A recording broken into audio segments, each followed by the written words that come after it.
इसकी तुम चिंता मत करो, नाम जप पे लगो, अपने आप सब ठीक हो जाएगा। जब जागे तब प्रिया भजे ने, सोए टांग पसार। स्वामिनी का चिंतन करते हुए सो गए तो निद्रा समाधि स्थिति। 5-6 घंटा तो नींद लेनी चाहिए, जवान शरीर हो 5-6 घंटा सोना चाहिए। अगर नहीं सोओगे तो माला हाथ से छूट जाएगी। नहीं, ऐसे नहीं, ऐसा नहीं। जब सोए तो सोने का जब समय दिया तो पूरा ईमानदारी से दिया, और इसके बाद जब भजन में बैठे तो डट के भजन में बैठे। फिर भजन में झपकी और ये सब वो नहीं, ऐसे थोड़ी भजन, कोई खिलवाड़ थोड़ी भजन ऐसे है। पूरा बचपन से लेकर जैसे भजन में तो ऐसे खिलवाड़ थोड़ी भजन है।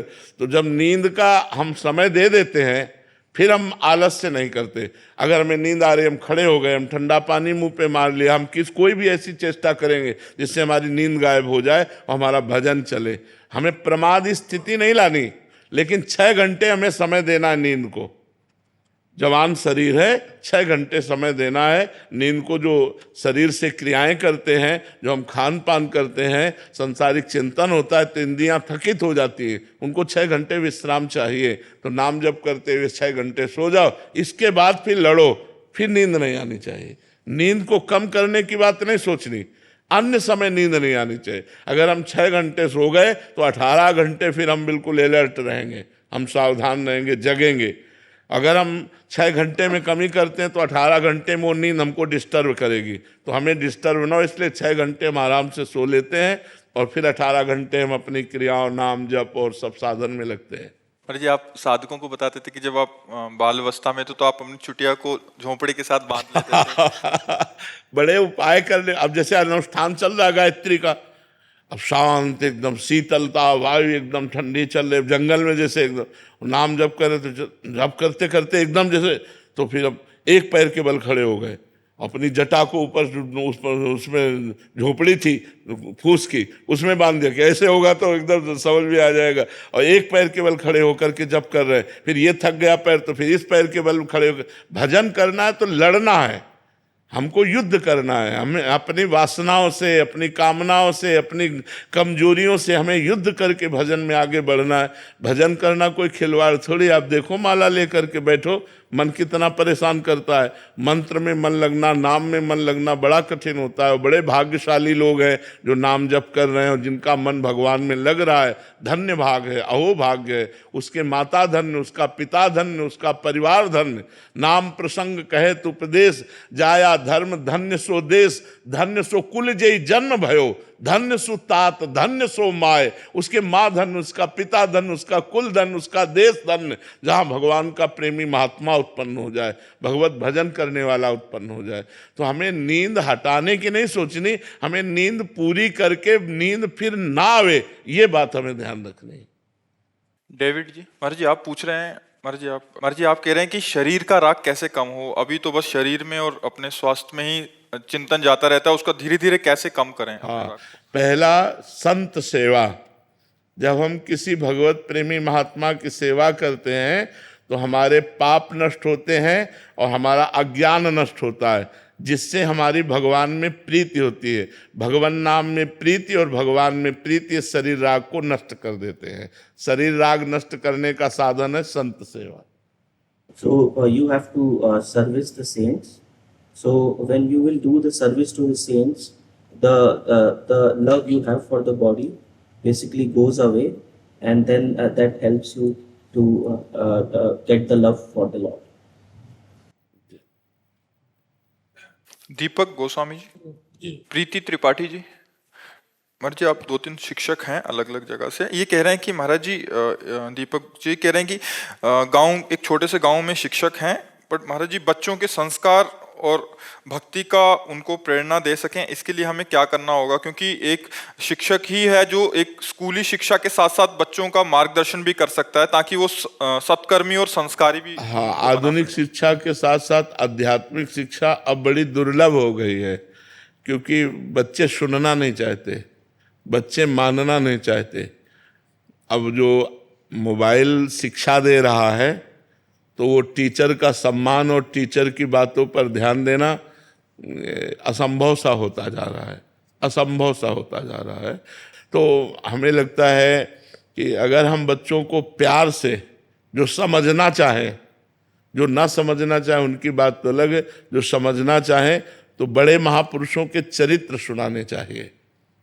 जैसे जो बड़े बड़े संत महापुरुष हुए हैं, जो हमारे भारत को अपने प्राण बलिदान कर दिए हैं, ऐसे जो समर्पित शहीद हुए हैं राष्ट्र सेवा में, तो ऐसे महापुरुषों के चरित्र सुनाने से उनके संस्कार अच्छे बनते हैं। और ब्रह्मचर्य, व्यायाम, भोजन और नमस्कार, ये जरूर होना चाहिए। अपने बड़ों को नमस्कार करना, पूज्य जनों के चरण छूना, ब्रह्मचर्य से रहना और भोजन पवित्र पाना और व्यायाम करना। अगर ये आ जाए तो आध्यात्मिकता उनमें आने लगेगी। और 5 मिनट ही सही, अगर नाम जप की प्रेरणा मिले कि 5 मिनट ही सही। तो देखो स्कूलों में तो प्रायः भागवतिक प्रार्थनाएं करवाई ही जाती हैं। हाँ, आज भी करवाई जाती हैं। हम लोग पहले हे प्रभु आनंद दाता ज्ञान हमको दीजिए, शीघ्र सारे दुर्गुणों को दूर हमसे कीजिए, लीजिए हमको शरण में हम सदाचारी बने, ब्रह्मचारी धर्म रक्षक वीर व्रत। कितना बढ़िया है ये प्रार्थना, कितनी बढ़िया है। हम लोगों को पहले प्रार्थनाएं करवाई जाती थी। तो प्रार्थना है, कुछ वीर महापुरुषों के चरित्र हैं, बड़े महापुरुषों के चरित्र हैं, और दिनचर्या का संयम। कै बजे तुम्हें उठना है, कै बजे तुम्हें सोना है। अब ये मोबाइल ऐसा हो गया है कि बच्चे अधिक समय मोबाइल में रात्रि में व्यतीत करते हैं और दिन में सुबह तक सूर्योदय तक सोते हैं। तो कोई उनकी मांगलिक दिनचर्या प्रातः काल वाली हो ही नहीं पाती है। 9-9 बजे तक तो सोते हैं, 8-8 बजे तक सोते हैं। कोई तो कह रहा था 11-11 बजे तक लोग सोते हैं। अब क्या है, जीवन ही व्यर्थ हो रहा है। जब ब्रह्म मुहूर्त में उठना नहीं है तो जीवन ही व्यर्थ हो रहा है, जीवन व्यर्थ हो रहा है। जी। मीना जी जोधपुर से। राधे राधे महाराज जी। महाराज जी, ज्ञान यज्ञ किसे कहते हैं? तीनों शरीरों का राग त्याग करके अपने आत्म स्वरूप में स्थित हो जाना, इसे ज्ञान यज्ञ कहते हैं। स्थूल शरीर, सूक्ष्म शरीर, कारण शरीर, इन तीनों का राग त्याग करके अपने ब्रह्म स्वरूप में स्थित हो जाना, इसे ज्ञान यज्ञ कहते हैं। भगवान की चर्चा को ज्ञान यज्ञ कहते हैं। शास्त्रीय सिद्धांतों को ज्ञान यज्ञ कहते हैं। जैसे हम भगवान की चर्चा करा रहे हैं तो ज्ञान यज्ञ कर रहे हैं, क्योंकि उसमें ज्ञान भी है, वैराग्य भी है, भक्ति भी है, सिद्धांत भी है, भगवान के लीला भी है, गुण हैं, जिनसे हमें ज्ञानार्जन होता है। एक वो ज्ञान यज्ञ और एक ये ज्ञान यज्ञ। तीनों शरीरों का राग त्याग कर अपने ब्रह्म स्वरूप में स्थित हो जाना, इसे ज्ञान यज्ञ कहते हैं। महाराज जी, क्या सतोगुण भी माया के अधीन, माया है? हाँ, तीनों गुण माया के हैं, पर सतोगुण लाभदायक है। जैसे कांटे से कांटा निकलता है, ऐसे सतोगुण से हम 2 गुणों को परास्त कर सकते हैं, रजोगुण तमोगुण, और फिर भगवान का भजन करके सतोगुण का भी त्याग कर देते हैं। जैसे कांटा निकाला और कांटे को भी फेंक दिया। तो ऐसे ही सतोगुण को हम बढ़ाएं, सात्विक भोजन करें, सतोगुण वस्त्र पहने, सतोगुणी लोगों का संग करें, सतोगुणी जल पिएं, सतोगुणी भाव रखें, तो हम रजोगुण तमोगुण का नाश करके भगवान की भक्ति के प्रभाव से गुणातीत हो सकते हैं। पर सतोगुण का भी त्याग करना पड़ता है, क्योंकि ये मायाकृत है। आशीष मौर्य जी। महाराज श्री, प्रेम का वास्तविक स्वरूप क्या है? अपना विस्मरण हो जाना, प्रेमास्पद जो हमारा है उसके सिवा मैं की याद ना आना।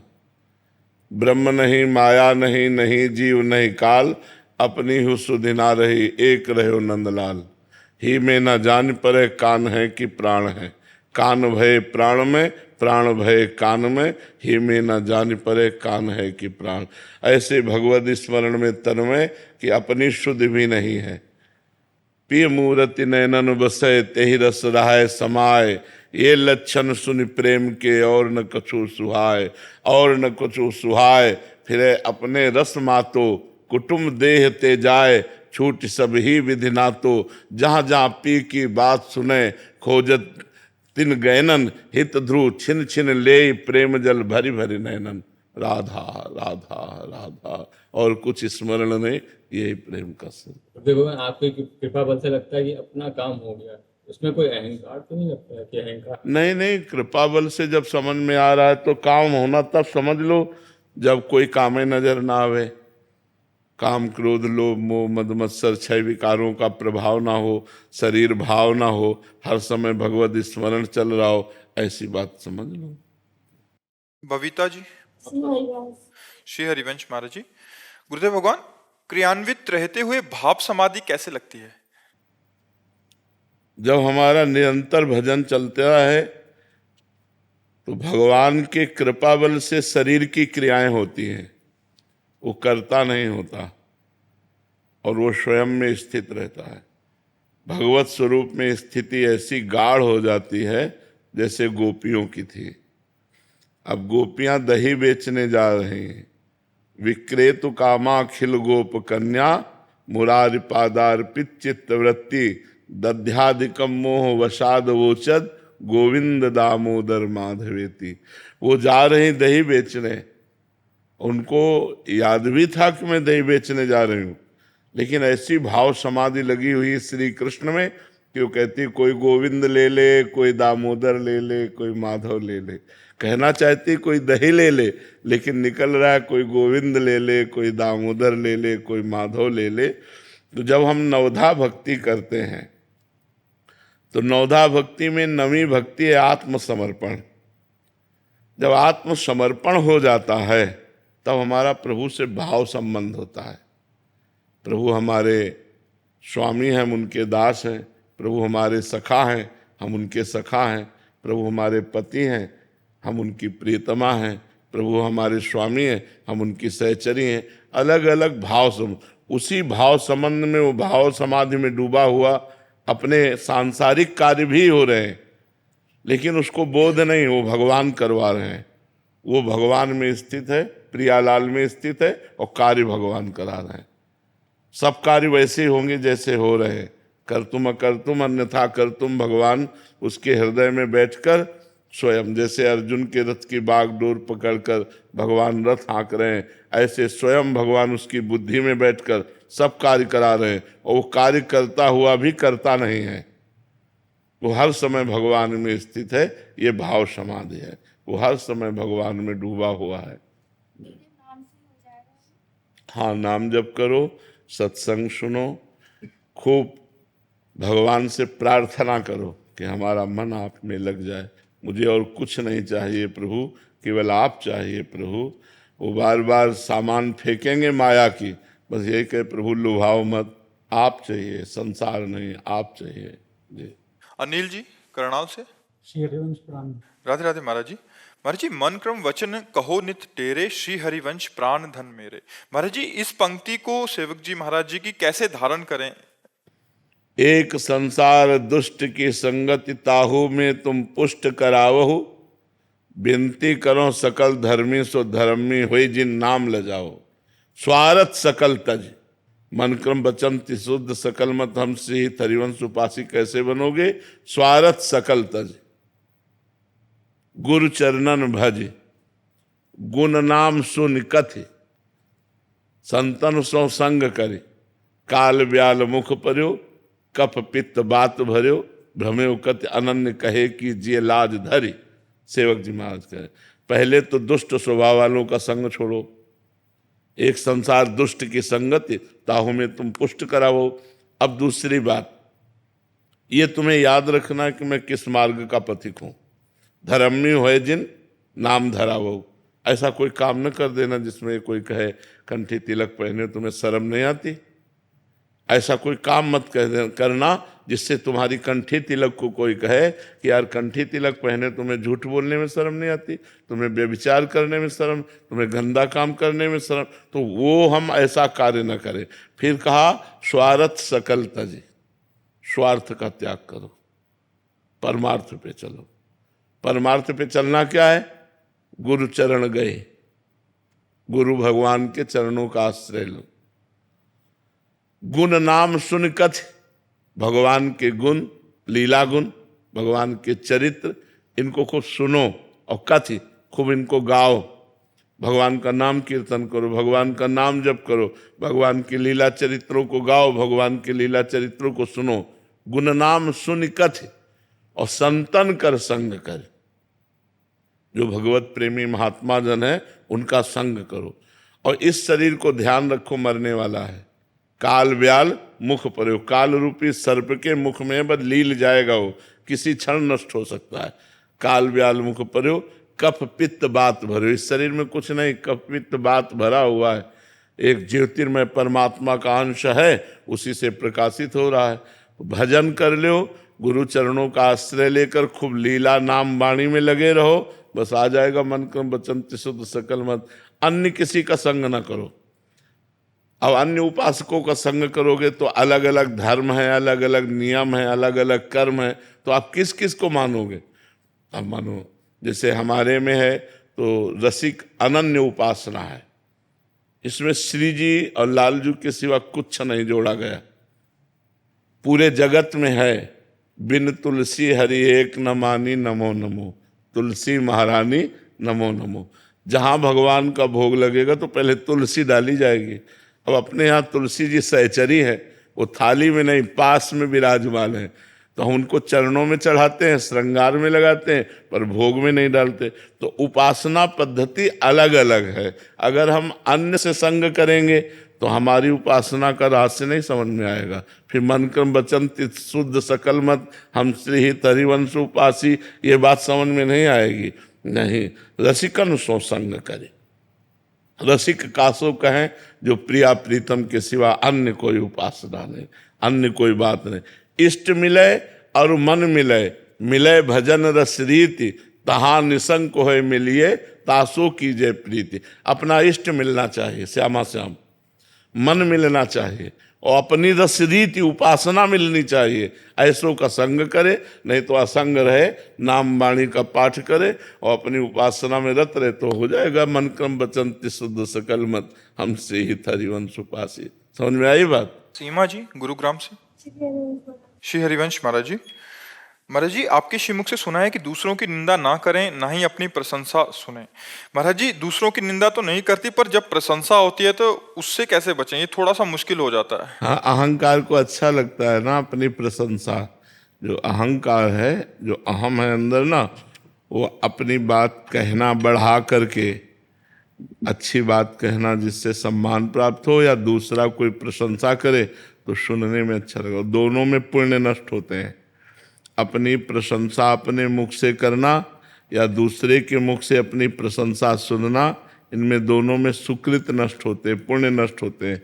अच्छा, पुण्य उत्पन्न करना बहुत कठिन है, पुण्य अर्जित करना बहुत कठिन है, लेकिन नष्ट करना बहुत सरल है। अपने मुख से अपनी प्रशंसा कर दे या दूसरे मुख से कही जा रही अपनी प्रशंसा सुनकर हर्षित हो जाए, आपके सुकृत नष्ट हो रहे हैं। दूसरे की निंदा करना और दूसरे की निंदा सुनना, इससे हमारे पाप बढ़ते हैं। तो हमें सावधान रहना चाहिए कि हमारी जब प्रशंसा हो किसी बात की, तो उस समय मन भगवान में लगाना चाहिए कि ये जो लोग कह रहे हैं तो भगवान ने ऐसा कुछ गुण दिया होगा, उसी के प्रभाव से कह रहे, तो भगवान की कृपा है, इसमें मेरा क्या। अपने मुंह से प्रशंसा करना बनता नहीं है। जैसे हम लोग तीर्थ यात्रा करते हैं, तो तुम्हें पता है हमने वहाँ 500 रुपये सबको दिए, हमने 50 साधु पवाए, हमने ये किया, और सब खत्म कर रहा है। वो इतना अपना पुण्य है, वो सब खत्म कर रहा है लोगों से कह कह कर, पर वो अहंकार चैन नहीं लेने देता ना। देखो अहंकार कितना गलत है कि हमने ये गलत किया, ये कभी समाज में नहीं रखेगा, लेकिन हमने अच्छा किया तो माइक से कहना चाहेगा। तो हमें चाहिए कि जब हमारे मुख से प्रशंसा निकलने का समय आवे तो भगवान में चित्त लगाकर मौन हो जाना चाहिए, नहीं बोलना चाहिए। और जब कोई हमारी प्रशंसा करे तो उसे स्वीकार नहीं करना चाहिए। ये तो भगवान जानते हैं कैसे है, तो भगवान की लीला है, नहीं हम में कोई गुण नहीं, हम कुछ ऐसे नहीं हैं, ऐसा बोलना चाहिए। तृणादपि सुनी चेन तरोरियु सहिष्णुना, अमानिना मान देन कीर्तनीया सदा हरि। अपने को तृण से नीच समझे, वृक्ष के समान सहनशील हो, दूसरों को सम्मान दे, स्वयं सम्मान ना ले, ऐसे भगवान का भजन किया जाए तो मंगल हो जाता है। इसलिए अपनी प्रशंसा अपने मुख से करना या अपनी प्रशंसा दूसरे के मुख से सुनना, ये दोनों हानिकारक हैं, इसे स्वीकार नहीं करना चाहिए। मीरा जी, राधे राधे महाराज जी। महाराज जी, गीता जी के श्लोक शौचालय में भी मानसिक चिंतन चलता रहे तो क्या ये उचित है या हाँ, इसको उसमें कोई परेशानी नहीं, मानसिक चिंतन में कोई परेशानी नहीं। गीता जी के श्लोक का अर्थ चिंतन कर रहे हैं या गीता गायक भगवान का चिंतन कर रहे हैं। हाँ, हम गीता के श्लोक गायन ना करें, वाणी से उच्चारण ना करें, अंदर चल रहा है तो कोई बात नहीं है, भगवान का चिंतन चल रहा है, गीता का अर्थ चल रहा है, उसमें कोई परेशानी नहीं। श्लोक उच्चारण ना करें, श्लोक पवित्र होकर ही उच्चारण करें। दूसरे को उसका फल दे सकते हैं, किसी दूसरे को पढ़ के पाठ करके? दूसरा प्रश्न है कि हम अगर गीता पाठ करके किसी को उसका फल देना चाहते तो दे सकते हैं। हम संकल्प करें उसके भाव के लिए और उसको समर्पित कर दें तो चला जाए। जैसे हम अपनी कमाई रुपया किसी को भी दे सकते हैं, पर वो देना बहुत सोच समझ करके। हमें तो लगता है उत्तम बात है सब रूपों में विराजमान भगवान को समर्पित कर देना चाहिए और उसका मंगल मनाना चाहिए। किसी की मृत्यु हो गई उसके पश्चात, हाँ, तो भी भगवान को समर्पित करो और उसको पहुंचा देंगे भगवान। पहले भगवान को कृष्णार्पणमस्तु, हे भगवान, मान लो मेरे पति हैं या मेरे परिवार के कोई भी सदस्य है, उनका स्मरण करके भगवान ये फल उनको प्राप्त हो, तो वो फल प्राप्त हो जाएगा। पहले भगवान को समर्पित करें। जैसे हमको विदेश पैसा भेजना हो तो हमें पहले सरकारी बैंक में जमा करना होगा ना, अपने भारतीय बैंक में, फिर वो बैंक के कानून के अनुसार विदेश में जाएगा। ऐसे ही हमें अगर किसी को भी देना है, वो पधार गया है या ऐसा, तो हमें पहले भगवान को अर्पित करना पड़ेगा। डायरेक्ट उसे हम नहीं दे पाएंगे कि वो कहाँ है, किस रूप में है, क्या पता, ये उसको तो भगवान को ही पता है। तो हम पहले भगवान को समर्पित करें, भगवान उसको भेज देंगे। ऐसा। नंदनी पाल जी। श्री हरि। महाराज जी, मैं एक शिक्षिका हूँ जो विद्यालय में कई बार कुछ बच्चों को समझाने पर भी वे नहीं समझते, उद्दंडता करते हैं, तो मुझे उन पर शक्ति करनी पड़ती है। गुरुदेव कई बार सत्संग में कहा है कि क्रोध से भजन छूट जाता है, तो महाराज जी मेरा इस क्रोध से भजन नहीं, छूट जाता है? क्रोध नहीं करना, क्रोध का नाटक करना है। किसका प्रश्न है आपका? क्रोध का नाटक करना है, क्रोध तो नहीं करना। बच्चों पर क्रोध करना उचित नहीं, क्योंकि क्रोध पूर्वक उनको शासन में लेना एक अलग हो जाता है। तो हमें लगता है क्रोध का नाटक करना पड़े तो गुरु को, शिक्षक को, माता पिता को करना चाहिए। क्योंकि अगर माता पिता, शिक्षक और गुरु अपने शिष्य, अपने विद्यार्थी, अपने पुत्र को दोषों से बचाना चाहता है तो उस समय उसको भय से ही बचाया जा सकता है। बिनु भय होए न प्रीति। प्यार से कहो तो नहीं मानेगा, और थोड़ा भय दिखा दो तो शायद मान सकता है। तो हमें लगता है थोड़ा भय की आवश्यकता है, पर हम क्रोध ना करें। क्रोध करने से हमारा भी नुकसान हो जाएगा और बच्चे का भी नुकसान हो जाएगा। और क्रोध का नाटक करने से ना हमारा नुकसान होगा ना बच्चे का नुकसान होगा, क्योंकि हमें केवल उसे थोड़ा सा डरवाना है कि आप अगर ऐसा नहीं किए तो आप, जैसे नम्र शासन। चलो पूरे पाठक्रम तक, जब तक पाठ होता रहे तब तक चुपचाप खड़े रहो। अब सबके सामने वो खड़ा है तो बेइज्जती वैसे से रहे, शासन भी हो रहा है और नम्र शासन। थोड़ा मतलब कभी कभी कोई जानवरपन दिखा देते हैं, ऐसा नहीं करना चाहिए, क्योंकि बच्चे सुकोमल शरीर के होते हैं। नम्र शासन तो हमें लगता है ठीक है। और आजकल के विद्यार्थी भी बहुत उद्दंड हैं, तो अगर बड़े बच्चे हो तो क्रोध मत करना क्रोध का नाटक भी मत करना, क्योंकि बड़े बच्चों में आजकल ज़्यादा विनम्रता नहीं रह गई, सहनशीलता नहीं रह गई है। तो हमें लगता है अगर छोटे बच्चे हैं तो ज़्यादा क्रोध करने की ज़रूरत नहीं, और बड़े बच्चे हैं तो बिल्कुल क्रोध करने की ज़रूरत नहीं है, क्योंकि वो फिर आप पर कहीं क्रोध न कर जाएं।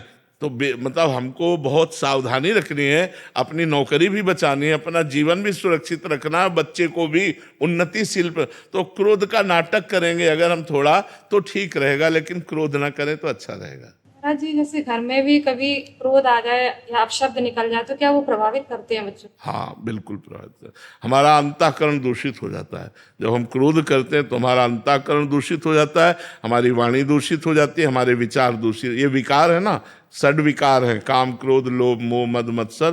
तो हमको बचना चाहिए। जब क्रोध आवे तो शांत हो जाना चाहिए। मन कह रहा मैं बोलूं, लेकिन उस समय न बोलिए, शांत रहिए तो अच्छा रहेगा। जब हम क्रोध करेंगे और क्रोध पूर्वक उनका शासन करेंगे तो उनके अंदर क्रोध के ही संस्कार आएंगे, और वो दबे हुए संस्कार जब आगे बढ़ेंगे तो क्रोध का रूप धारण करके आपको वो प्रत्युत्तर देने लगेंगे।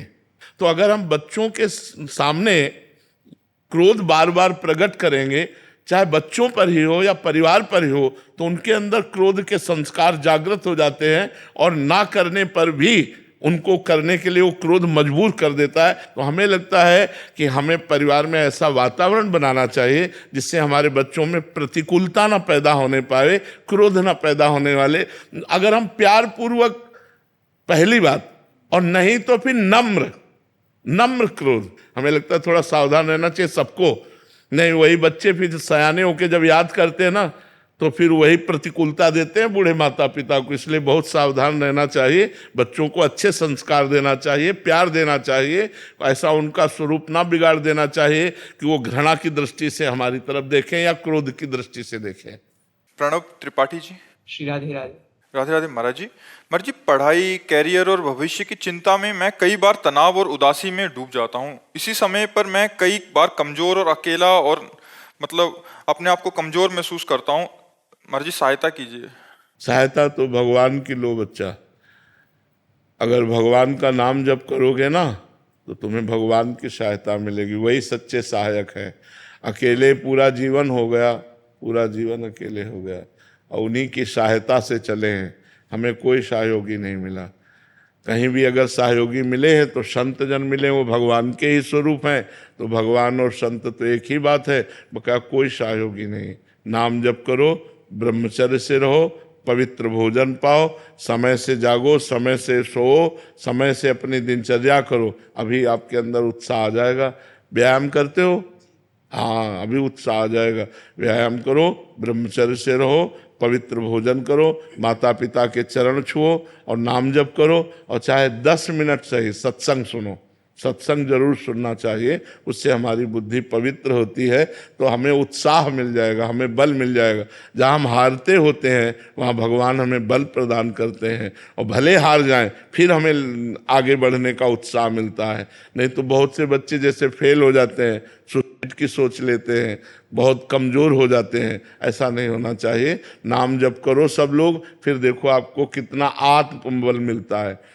जैसे हमें बड़ा कष्ट शरीर में रहता है, लेकिन भगवान के बल से देखो हम दिनचर्या करते हैं। मतलब कितनी समस्याएं, लेकिन हर समस्या से लड़ने की जो पावर वृत्ति है वो भगवान से आती है। इसलिए नाम जप करो। विशेष जी।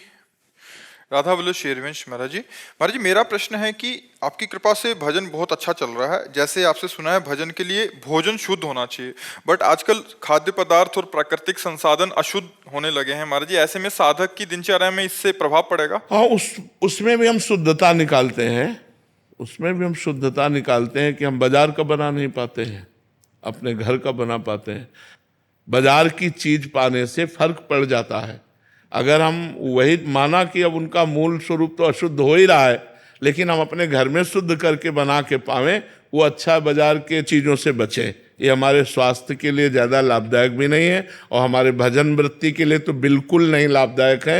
ये रजोगुण पैदा कर देंगे, भजन में रुचि नहीं होने देंगे। और आजकल प्रायः ऐसा ही होता है कि हम जबान के स्वाद के लिए बाजार का, होटल का ज़्यादा पसंद करते हैं। इसलिए हमें लगता है वो हमारे सामने जो आता है वो बहुत स्वच्छ आता है, लेकिन पीछे जो बनाने वाले हैं उनके भाव कैसे हैं, उनकी पवित्रता कैसी है, कब की दाल है, फ्राई करके तो अभी दिया है, तो गरम गरम तो आपको अच्छा लगेगा, लेकिन वो शरीर के लिए भी लाभदायक नहीं रहेगा और भाव के लिए भी लाभदायक नहीं रहेगा। अगर हम पवित्र अन्न पाएं, जो पवित्र अन्न जिस कोटि का मिल रहा है, लेकिन अपनी रसोई में बना के ठाकुर को भोग लगा पाएं, ज़्यादा अच्छा रहेगा।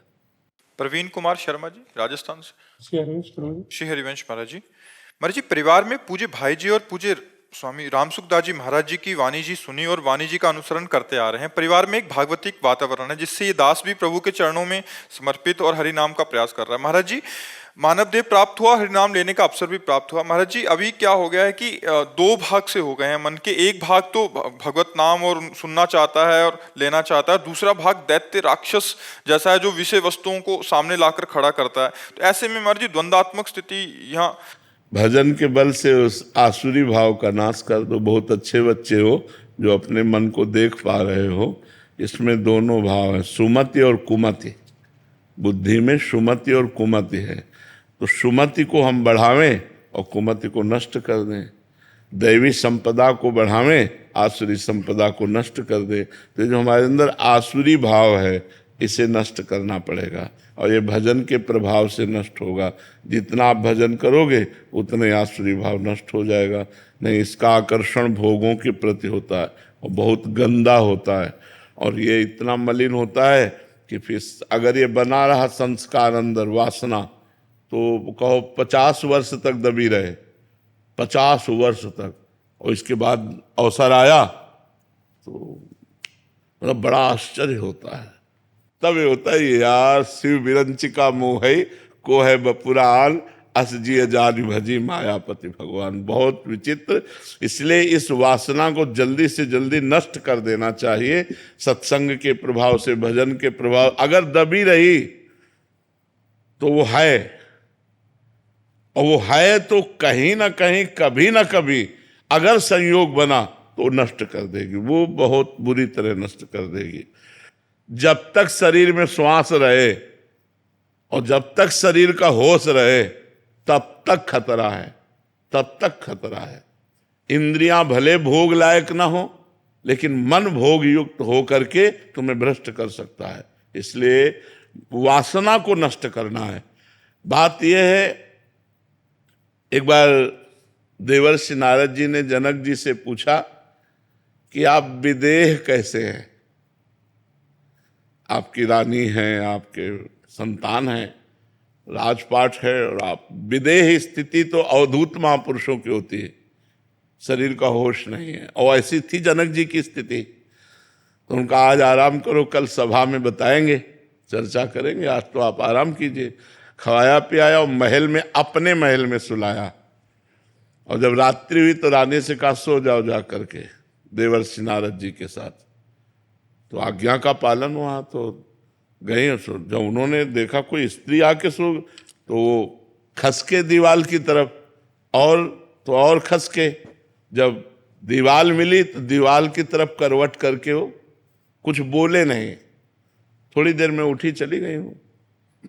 सुबह नारद जी गए और जनक जी से कहा कौन स्त्री को भेजा, क्योंकि आपके महल में आपकी आज्ञा के बिना स्त्री नहीं जाएगी। तो क्या हुआ महाराज? बोले मैं देखा कि स्त्री है तो खसक गए। फिर क्या हुआ? वो भी खसकी हमारी तरफ। फिर क्या हुआ? बोले दीवाल मिल गई तो दीवाल की तरफ मुंह करके लेट गए। बोले फिर मुझे शांति मिली। तो बोले स्त्री को दीवाल क्यों नहीं समझ लिया? दीवाल को दीवाल समझ लिया और स्त्री को स्त्री समझ लिया। यही गलती है। और मेरे में दीवाल और स्त्री में कोई फर्क नहीं है। विदेहराज जनक जी, सुखदेव जी के गुरु जी। तो स्थिति जो है वो हमें लगता है अगर जवानी में आ जाए तो बहुत बढ़िया बात है।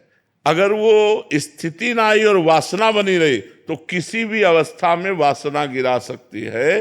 तो वासना का नाश किए बिना उपासना परिपक्व नहीं होती। तो हमको ज्ञान के द्वारा, या फिर जैसे हम गृहस्थ में हैं तो हम ब्याह करें, संसार में जाएं नाम जप करते हुए, और उसको ज्ञान के द्वारा देखें कि आखिरकार इसमें जो आकर्षण है क्या सुख है। और जब आपको पता चला कोई सुख नहीं, तो गृहस्थ में रहते हुए भजन करके पापाचरण न करते हुए भगवान को प्राप्त हो गए। तो इसीलिए दो मार्ग बने। एक मार्ग में ज्ञान हुआ कि ये सब नाशवान संसार मुझे नहीं चाहिए, तो चलो विरक्त मार्ग। और एक में आकर्षण है, मिठास लग रहा संसार में, तो चलो गृहस्थ मार्ग। लेकिन दोनों को भगवत प्राप्ति के लिए ही मनुष्य शरीर मिला है। यद्यपि भोग से शांति प्राप्त नहीं होती, पर वो भगत है, वो विवेकवान है, तो वो वैराग्य धारण करके आगे निकल जाएगा। जो गृहस्थी के भोगों को देखा, फिर घृणा हो गई कि यार हम तो जो समझते थे वो है ही नहीं यहाँ, तो वो भजन में और लगा और निकल गया। और जो ज्ञान के द्वारा वैराग्य धारण करके एकांत सेवन करते हुए विरक्त भाव से भजन करके निकल गया, वो निकल गया। पर निकलना है पूरे जीवन, पूरे जीवन सावधान रहना है। अगर पूरे जीवन में कहीं कोई अपने को सिद्ध मान कर, तो शिव विरंची का मोह है। औरों की तो बात जाने दो। इसलिए हर समय सनकादि ऋषि हरिशरणम हरिशरणम रटते रहते हैं। तो वासना को अवसर न दिया जाए, वासना को धीरे धीरे नष्ट कर दिया जाए भजन बल से, तो ही बात बनेगी। मन से बचना है, संसार से थोड़ी बचना है। संसार तो ये शरीर ही संसार है। शरीर ही संसार है, इससे कहाँ बचना, मन से बचना है। मन की चाल में मत फंसो तो जीत गए, और मन की चाल में फंस गए तो हार गए, बस ये बात। बोलते भगवान आखिरी में कामवश नहीं गिराती है अधेड़ उम्र में जाने के, हाँ, काम नहीं, और कोई भोग नहीं आता, मतलब कामवश नहीं रहता। नहीं, ज्ञानियों का शत्रु काम ही है, सबसे बड़ा शत्रु काम। काम से ही दो पैदा होते हैं, लोभ और क्रोध। काम की पूर्ति में अधिक भोगने की लोभ प्रवृत्ति होती, चाहे रुपया पैसा कुछ भी हो। जब कामना पूर्ति होती तो लोभ पैदा होता है, और जब कामना की पूर्ति में बाधा होती है तो क्रोध पैदा होता है, और क्रोध और लोभ दोनों स्मृति का नाश कर देते हैं। स्मृति के नाश होने से बुद्धि भ्रष्ट हो जाती है, बुद्धि भ्रष्ट होने से सर्वनाश हो जाता है। कामा संजायते क्रोधा, क्रोधा स्मृति विभ्रमा, स्मृति भ्रंशात बुद्धिनाशो, बुद्धिनाशात प्रणश्यति। नाम जप और सावधानी, सावधानी। हमको पता है कि हमारे पास अगर ये भोग रहा तो मैं बच नहीं पाऊंगा, तो फिर मुझे दूरी बना के रहना चाहिए, भागना चाहिए, उस भोग से हटना चाहिए, उसके नज़दीक नहीं जाना चाहिए। और जब भगवान की कृपा से पता चल गया कि अब शांति हो गई, तो फिर भय की कोई बात ही नहीं।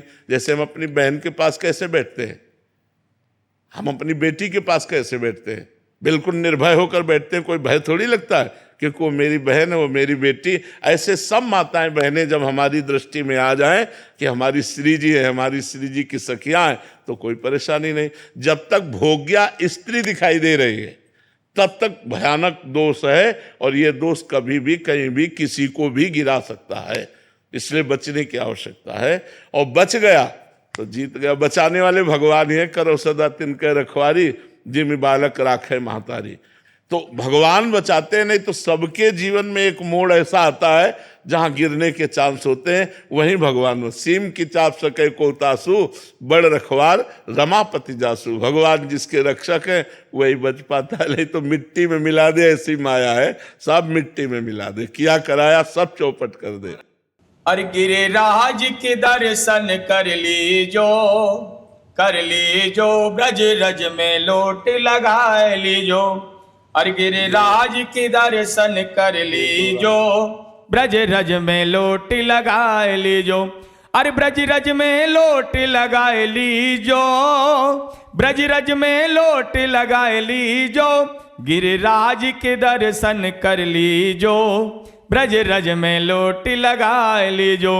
अरे नारायण सरोवर है अति प्यारो, नारायण सरोवर है अति प्यारो। ऐठा पैठा गाम हमारो, ऐठा पैठा गाम हमारो। अरे चतुर्भुजी के दर्शन कर लीजो, ब्रज रज में लोट लगा लीजो। हो ब्रज रज में लोट लगा लीजो, ब्रज रज में लोट लगा लीजो। गिरिराज के दर्शन कर लीजो, ब्रज रज में लोट लगा लीजो। कि गिरिराज ने कीनी कृपा, जो बास गोवर्धन मिला। ब्रह्म कुल में आन कर, जय जन्म भी नर्तन मिला। बाबा ऐसी कृपा करो, बस दास के ऊपर ऐसे ही गुणगान गाती रहे बाबा। बिल्कुल। हम तो एक ही बात कहते हैं कि नाम पकड़े रहो, नाम जप करते रहो, बस नाम न छूटने पावे, सब काम बन जाएगा। हाँ, बस नाम न छूटे। श्री जी जाएंगी कहाँ? श्री जी पतंगो यथा तो मनुभ्राम में माणा। जैसे पतंग है श्री जी और डोरी है नाम, और अपने हाथ में डोरी हो तो पतंग आ ही जाएगी। ऐसे यदि हम नाम जप करते रहें तो श्री जी करुणा करेंगे। अब उनके लिए जीवन समर्पित किया है, जैसे भी हैं उनके हैं, वो कृपा नहीं करेंगे तो कहाँ जाएंगे हम? हमारी साधना, हमारी तपस्या थोड़ी उनको रिझा पाएगी। उनकी कृपा ही हमारा सब उद्धार कर देगी, कृपा ही मंगल करेगी। बस नाम जप हम ना छोड़ें, नाम जप पकड़ते रहें। हम वृंदावन सफाई सेवा करते हैं, हम लोग टीम हमारा जब यहाँ धाम में यमुना मैया परिक्रमा मार्ग सफाई करते हैं धाम की। कृपया एक प्रश्न मिलेगा?